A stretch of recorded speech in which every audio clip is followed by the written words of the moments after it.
The following is an excerpt from the book Experiences of Thought by Anthony Kahn, available now on Amazon.com and Kindle. The ideal world. Imagine all the people. The idealist musings of the last chapter may seem outlandish at first, but it is important to remember that both idealism in general and the more specific framing of our own model as presented here are born out of the clear limitations of current mainstream materialist science.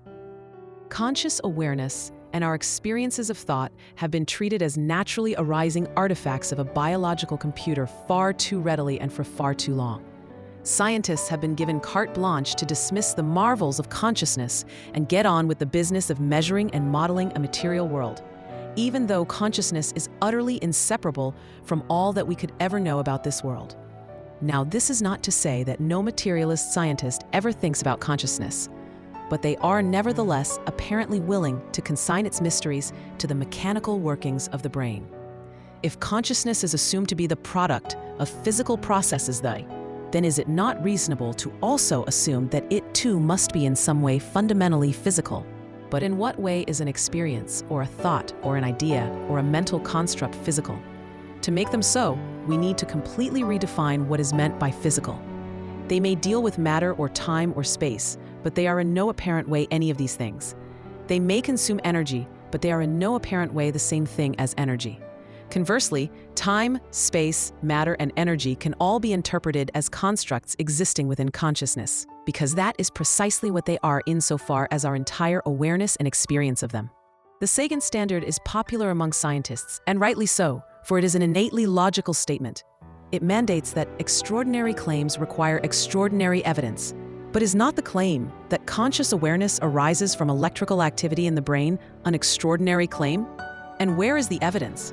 Once again, correlation is in no way the same thing as causation.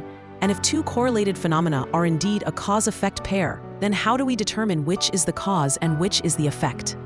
That the brain is the cause and consciousness the effect is a baseless claim and in fact counterintuitive. The existence of consciousness is the most unquestionably logical and evident aspect of existence. It is a more reasonable starting point to assume that it is the fundamental foundation of reality and to work forward from there. To claim otherwise rightly requires extraordinary evidence to the contrary, and we are yet to see it. In light of this current state of affairs, let us reflect on what an idealist's world might look like. Imagine, just for a moment, that we are not merely aging lumps of skin and bone and purposeless pinpoints of insignificant dimensions within a never-ending material universe.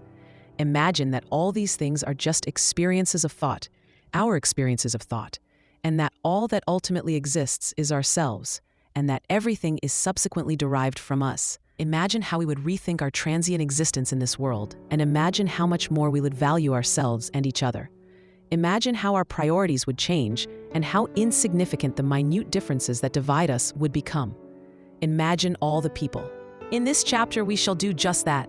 We shall take a look at the world that we could make for ourselves, if only we could understand who we really are and what is really important. We will consider some possible adjustments that we could make to our current modus operandi, and we shall further ponder why things are the way they are. Finally, we shall conclude by examining what might lie beyond the realm that we call our waking reality. In summary, the purpose of this chapter is to build upon our idealistic model and envisage that which we might call the ideal world.